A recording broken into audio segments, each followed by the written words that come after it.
Welcome to today's open seminar. My name is Sofie Wennström. I work at the University Library here with, among other things, teaching for students. And we have noticed that a lot of students need further help to find resources and to think critically about the resources. So we will talk about that today. A few housekeeping rules. The seminar is filmed, so there's a camera in the back. Good to know. We will be able to share this hopefully later in some form if you have friends or colleagues who can't be here today. If you need to ask something, you're more than welcome. Raise your hand. Sometimes I might have to save the long questions to the very end. The idea is that we will keep on talking for half an hour, 40 minutes. Open up for questions, and then there's another session afterwards where you can get individual help from my lovely colleagues who are also here to help you. Can you raise your hand? Emil, Helena, Karin, and Urban. They will also be here to be able to answer questions. And Annika coming in from the side, yes. So, think before you write. The title was about how we can stop and think about things before we take them for granted. So the agenda for today is to talk a little bit about the objectives for this kind of lecture. What is an academic source? Oh, you should always question yourself, shouldn't you? How to improve your searches in the systems for academic sources. A little bit of critical thinking about these sources, and some thoughts on academic writing that we will share with you, and then we will evaluate at the end. Sounds good? Yeah? So the objectives of this. One of the core skills at universities today is to learn how to assess and critically think about resources that you use for writing. And what we want to learn here today is to talk about the principles of these search tools and databases that we make available to you, and to be able to adapt, to change if something changes in the interface, and to think critically about what you find. Another objective is also to assess the material found in the databases and learn how to incorporate these sources when you are writing a thesis, an essay, or anything else within your academic studies. So that's pretty clear, right? We were trying to communicate how you can gather skills to get better at this, which is why we're here. We're all here to learn. Academic sources. Okay, this is a rather broad term. It might be slightly confusing because we're used to talking about books or articles or other resources, but we've tried to keep it on a broad level because it could be anything these days. An academic source can be an article, an academic book, but it could also be a video, a soundbite, a podcast, anything multimedia that you can think about. So that's why we wanted to not be too narrow when we had the headline for this slide. But most of the times we are talking about articles. That's the most common search item that we provide for students and researchers.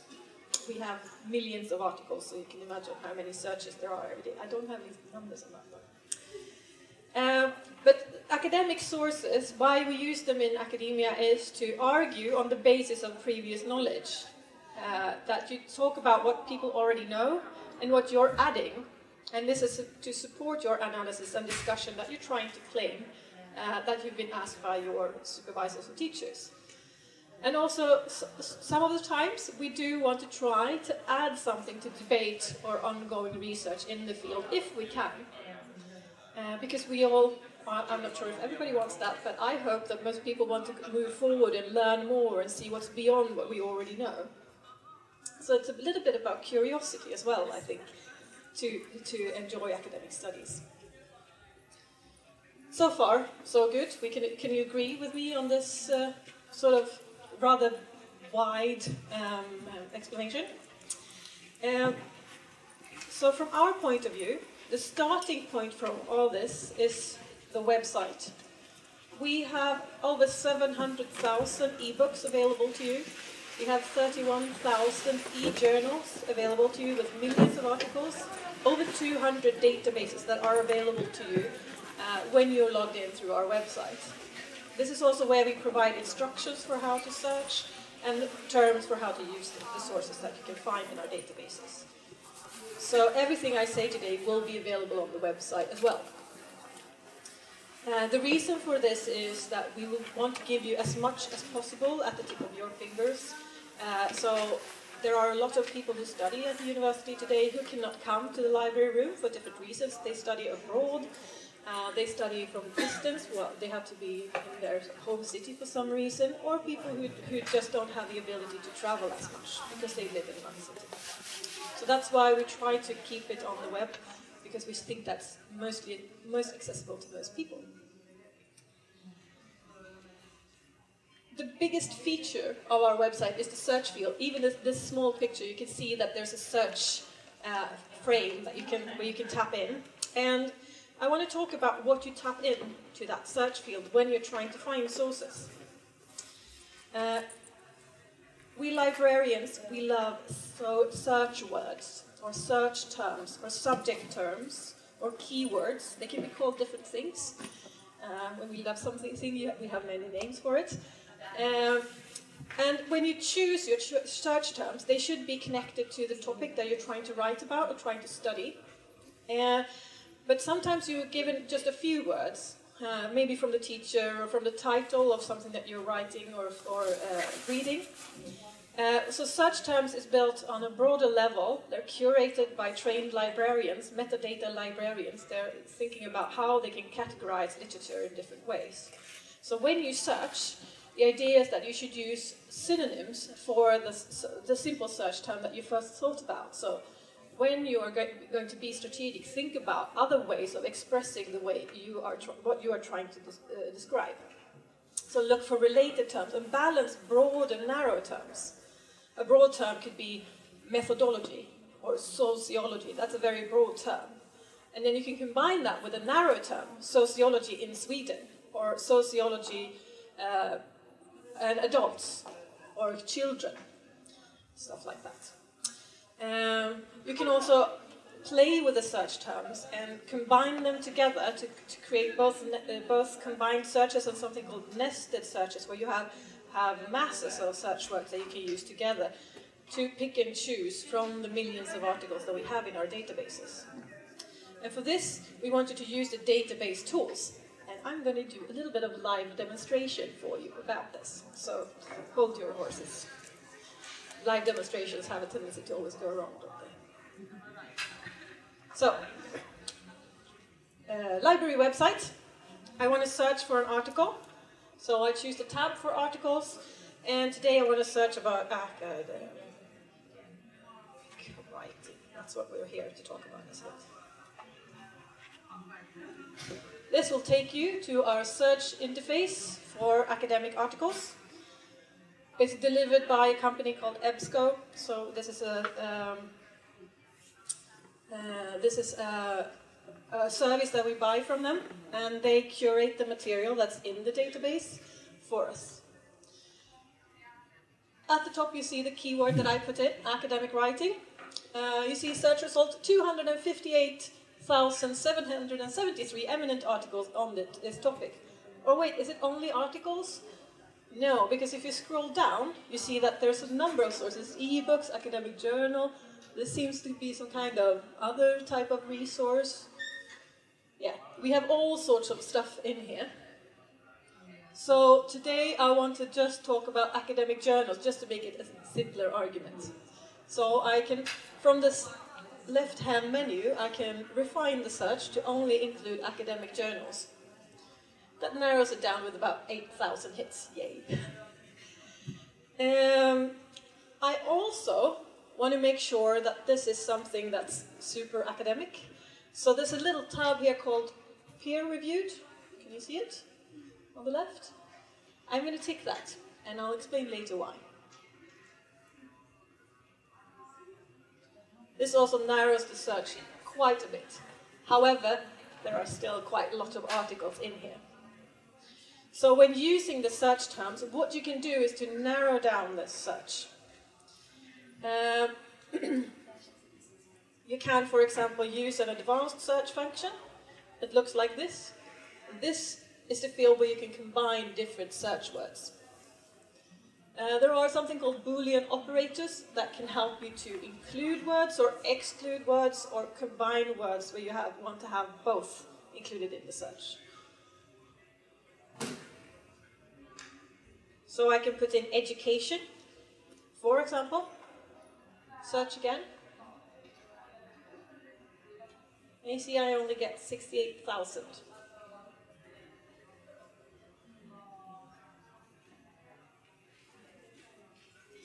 And narrow it down again. And peer reviewed. This article at the top is still the same, because it fulfills all the criteria that we put in. But some of the others have changed. So that's what the advanced search will do for you. And this is something you can play with. You can play and test different words, see what you get, to make sure that you find a source that's relevant for you. Because you see, these two things are, this is engineering and this is nursing, so you see this is a rather broad search still. I also want to explain to you a little bit about what you see in the search interface, because that's also going to have an implication on what we do later. So if you click one of these, the title, you will get to the bibliographic entry about this article in our database, which will give you quite a lot of information without having to download the paper unless you want to. There's an abstract, descriptors, that is also another word for search terms, subject terms, or keywords. So these descriptors, they are curated to fit the content of this particular article. These can also give you guidance on how to get better at searching. They're all clickable as well, so you can click on a search term and get to a new list of articles. Cool, huh?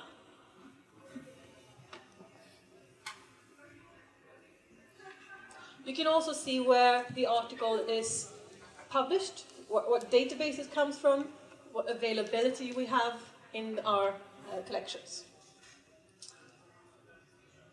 You can also cite the article. There's a function to the right.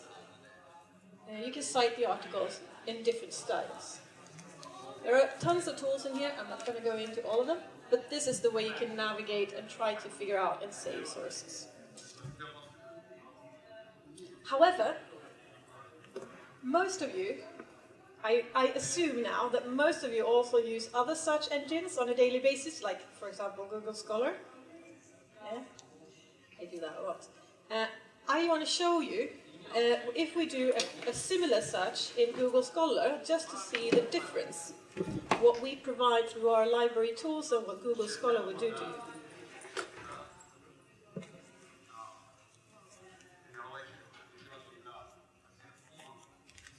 Google Scholar also helps me, of course, with pre-populated search terms. I want to search for academic writing here as well. I get 4,010,000 results. Oh, that's an easy way to refine. But the search interface here is different. So the hits you get is different. They're sorted by relevance.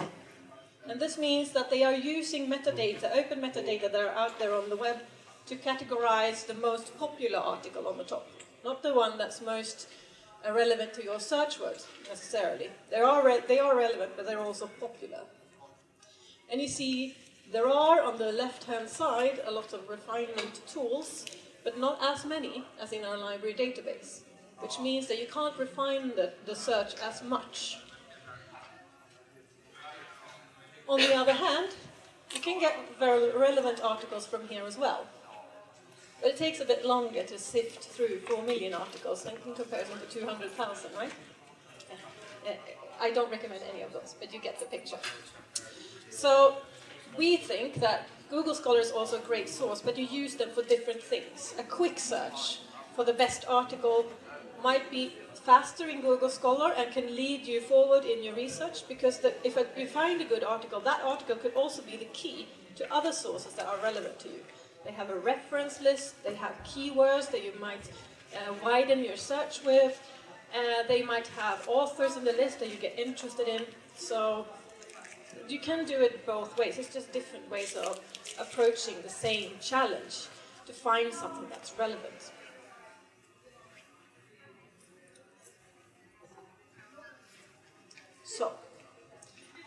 how do I get this to be more relevant to me? We have, of course, a few tips and tricks. So how to strengthen your research skills? We think that when you start, identify what you need. This is also implicated in the title, Think Before You Write. Think about, what do I want, really? I want all articles about women in the movies. Yeah, you get quite a lot and you can't read all of them. So identify exactly what you need. What kind of movie, what kind of woman, what kind of analysis. But also learn how to optimize relevance by playing with keywords like I showed you just before on the screen. Combine them, think about what you want to know. Is this relevant? Maybe you need to read a few articles or abstracts of articles to get an idea of how to optimize the relevance, to get rid of those articles that you don't want to read. And also, of course, be reasonable. You can't read all articles. You have to pick and choose. And of course, your supervisors, teachers, they will help you also to choose, maybe guide you in the jungle. They are super used to these tools, and they are also experts in the area that you're working in. So, like, we librarians can help you get started and learn how to navigate, but maybe we need to combine our forces with your teachers as well. Okay, so that's about the skills, how to find stuff. But then, how do you know if what you find is good stuff? Well, we've got a little bit of a guide. We've also made some material for you. These are bookmarks that you can take when you go home.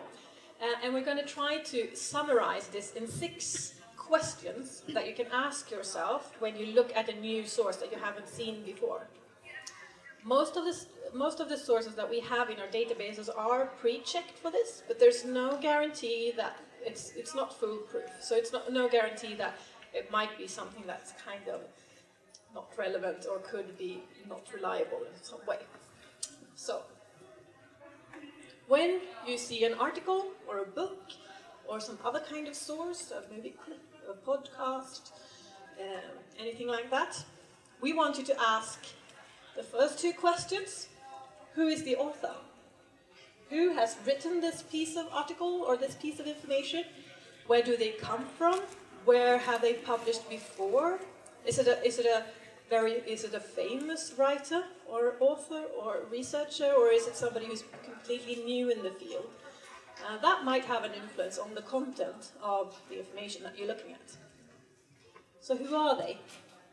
Learn how to Google quickly for names and universities and see if they're actually working at that university. That's usually a very good,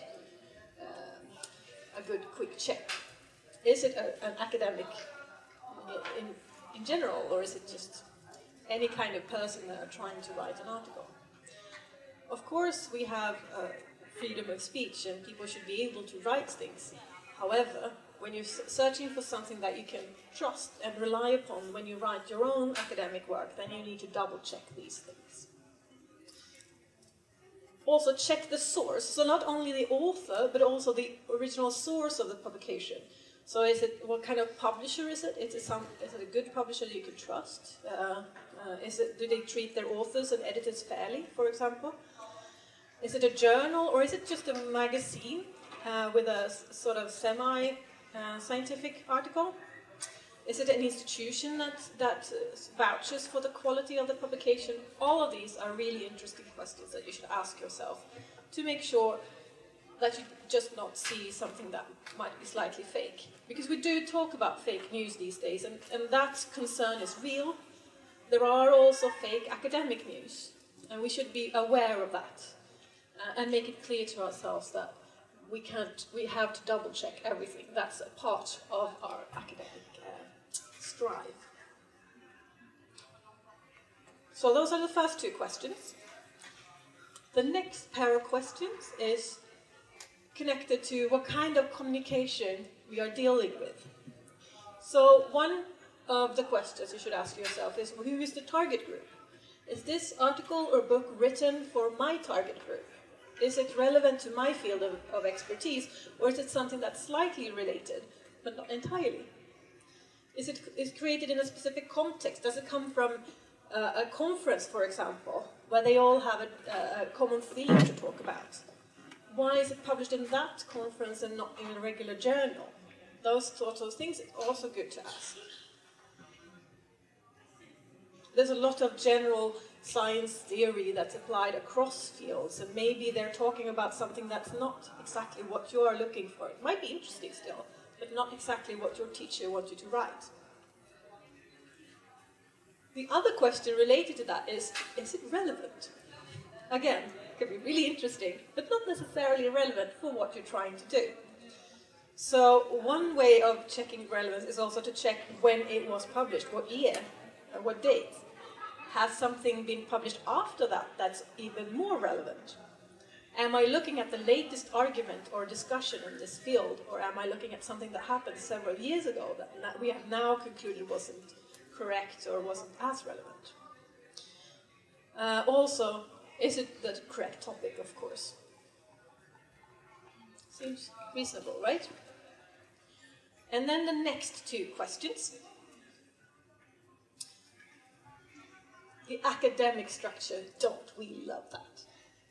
That starts with the abstract, the background, the literature description, the method section. Does it have a result? Does it have a discussion? Does it try to add something? Does it also refer to previous works? Have they listed their references, for example? This is something that could be missed sometimes, especially if you are researching a field that's somewhere in between sort of popular science and science. You might drop into sources where you actually have to check, have they been methodologically looking at this field or this question, this research question. Very important to double check that. This is easy for articles, where the structure is kind of set in most disciplines. For books, it might be a bit trickier. And there's a difference between textbooks and other academic books, where they're trying to present new findings or argue about something. In a textbook, which is sort of gives you the broad overview of a field. They might have slightly different academic structures. So that's why also we try to help you to buy books that we think are relevant. When we buy books to the library, we get help from the researchers at the university, and they suggest books for us that they think it would be good to buy. This one, the nerdy glasses, is it quality checked? And this one is one of the most important things to check for. This is also tricky to check for because it comes the description of peer review is which is the quality check, the academic quality check is called. The description of that could be done in different ways. Do you remember when I did the search result and I clicked the little box that says peer reviewed? That's when I add this mark. This is the most common quality check for academic journals. Almost all of them that are reliable should be doing peer review. And peer review means that the item, the article, or the information has been double-checked by other academics within the same field. And these guys or women cannot be related to the author in any way. So they can't be colleagues or working in the same project or other types of bodies. They have to declare that they don't know the person that they are reviewing. And this is a way of trying to find some kind of objectivity in the process of quality checking. This is a process that takes time, costs money. There's huge systems and publishers that manages this. But we still think that it's one of the most important things to verify academic literature. Somebody else has said, yeah, they have something here. It's in the right structure. I've checked the methodology. I would use probably the same scheme myself. The literature seems fairly all right. They haven't made up references. We can recommend to publish this. That's what the peer review process is all about. And that's why we want you to learn how to work with material that is peer reviewed as well, because then it's more trustworthy. Not necessarily that everything else is bad. It's just that it has been through a solid check that is structured and monitored. There are other types of editorial editing as well. For academic books, for example, this is often managed by an editor that's specialized in the subject area, who can consult others, but can also have a group of colleagues that look at the work. Any questions about that? Sounds fairly all right, doesn't it? So this is the part of our talk today that's related to the quality check. So far, so good. So you've collected all these sources, an excellent literature list. Well, now you just have to write the essay or the thesis as well. That's that little thing. Easily done. Now to the writing process, that exciting thing that we just do, you know, after we've done everything else, cleaned the house, done the laundry, walked the dog, went to the movies, maybe had a beer, then you're ready for writing. One important thing when you are writing, especially if you're new to writing, is that you're trying to, as we said before, use previous work to verify your own work. And here's a fine line between being honest and quote people and to maybe quote too much and not be clear about it.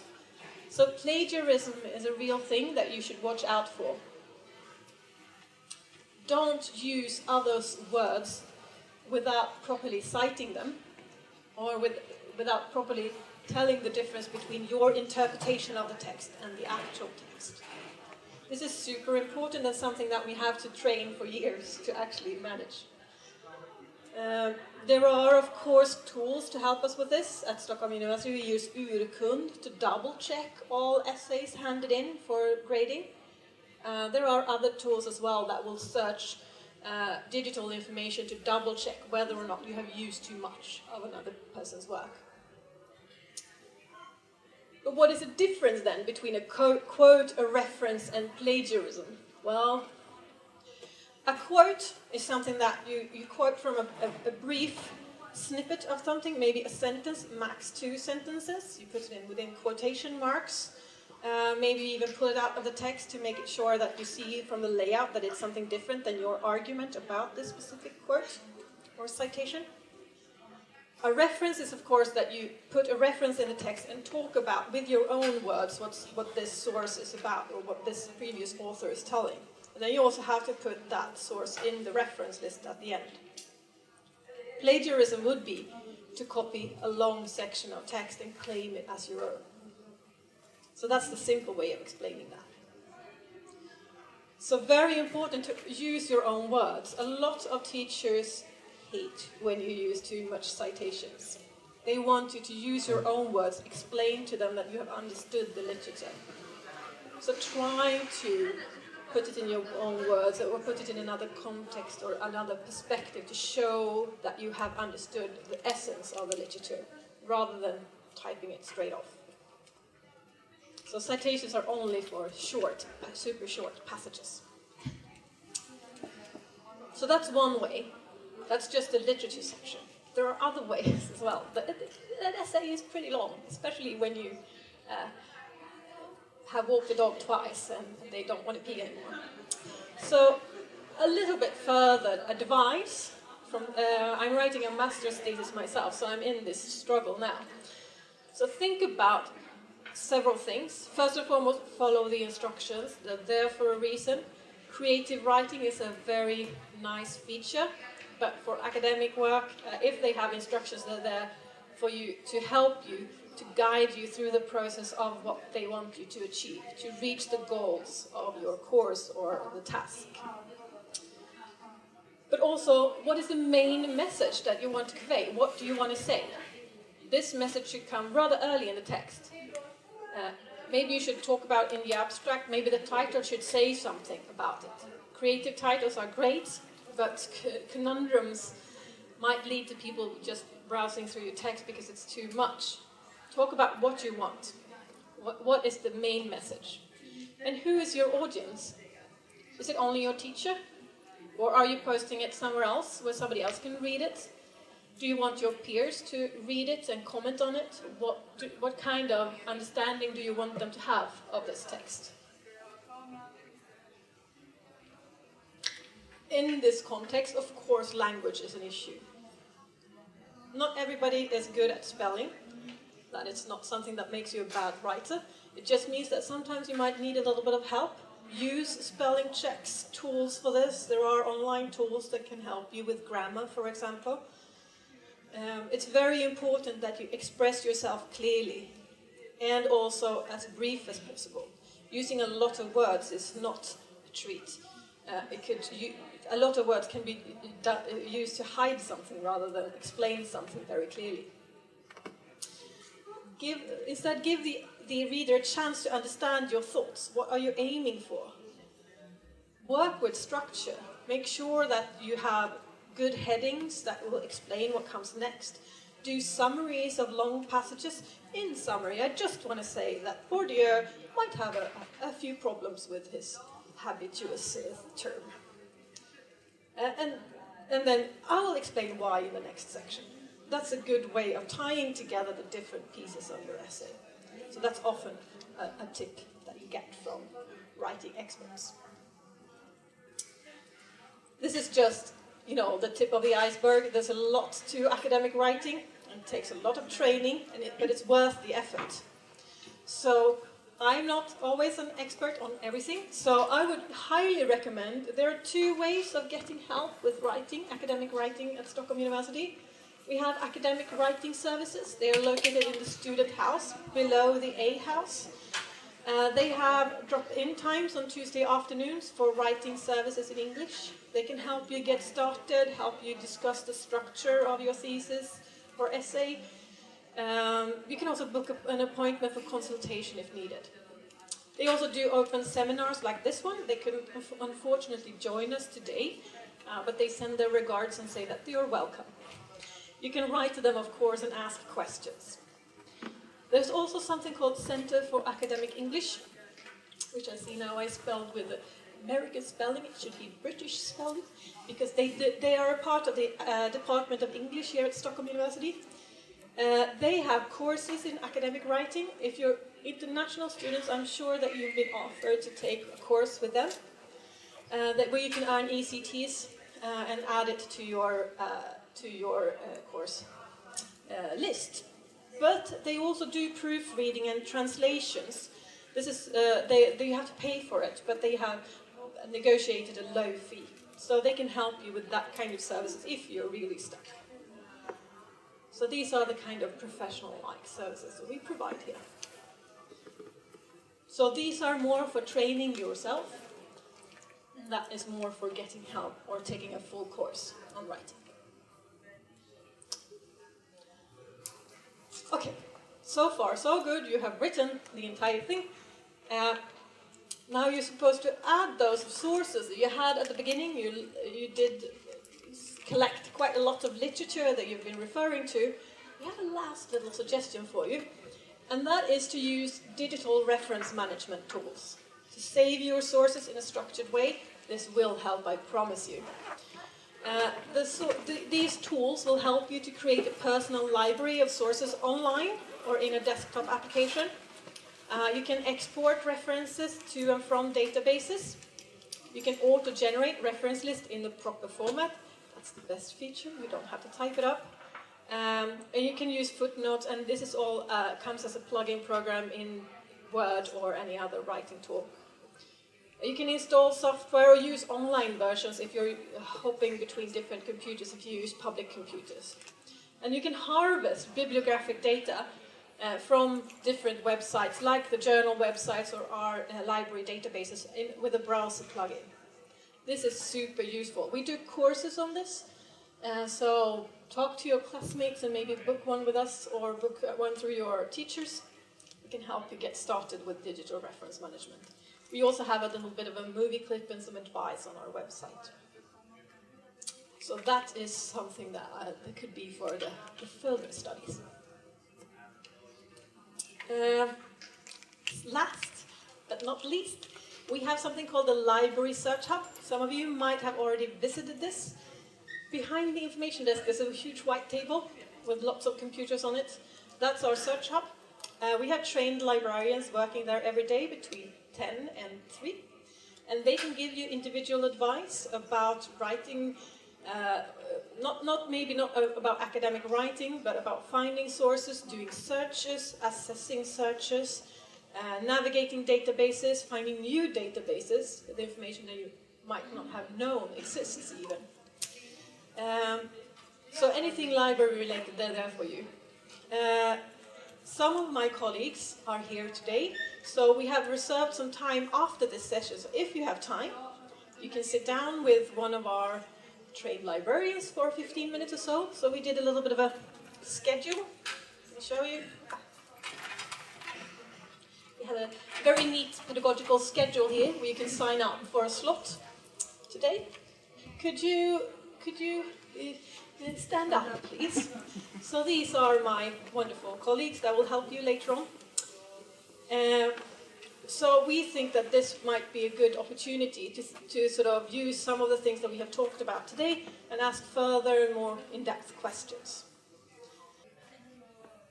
Wonderful. We will, of course, summarize this event, post it on the website. As like we said before, we're filming today, so we hope to be able to give maybe pieces or the whole thing, make it available online for you and your peers. So, if nobody else has any questions or thoughts, I thank you so much for your attention and time. And please book an appointment today if you want to. Thank you.